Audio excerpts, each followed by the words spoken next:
ඉතින් මහා කාශ්‍යප හාමුදුරුව මෙහෙයපු මේ ශාසන සංශෝධනය පොළොන්නරු කතිකාවත කියලා හඳුන්වනවා. මේ කන්දොට තියෙන ඖෂධ පොකුණ. මේකෙන් වතුර පිරුවාම ලෙඩ හොඳ වෙනවා කියලා මිනිස්සු අතර මතයක් තියෙනවා. මේ ගල්ලෙන් ආශ්‍රිතව භාවනා කරපු භික්ෂූන් වහන්සේලා භාවිතා කරපු පොකුණු. පස්සේ කාලේ මේ ලෙන් වල පදිංචි වුණ වැද්දෝ තමයි මේ පොකුණු වලට ඖෂධ පොකුණ කියලා නම් කරලා තියෙන්නේ. නියං කාලවලටවත් මේ පොකුණු හිඳෙන්නේ නැහැ කියලා තමයි කියන්නේ.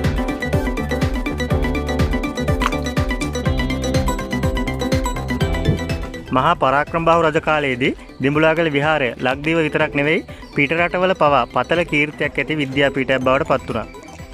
ඒ කාලේ ලංකාවේ ප්‍රධාන ආගමික මධ්‍යස්ථාන වල තියෙන්නේ මේ දිඹුලාගල. දිඹුලාගල මහා කාශ්‍යප හාමුදුරුව සංස්කෘත ව්‍යාකරණ සම්බන්ධයෙන් එවකට ලංකාවේ විසුව උසස්ම පඬිවරයා වුණා. ඒ වගේම විද්‍යා චක්‍රවර්ති ගුරුළු ගෝමි කියන පඬිවරු බිහිලා තින්නේ මේ දිඹුලාගල ප්‍රදේශයෙන්.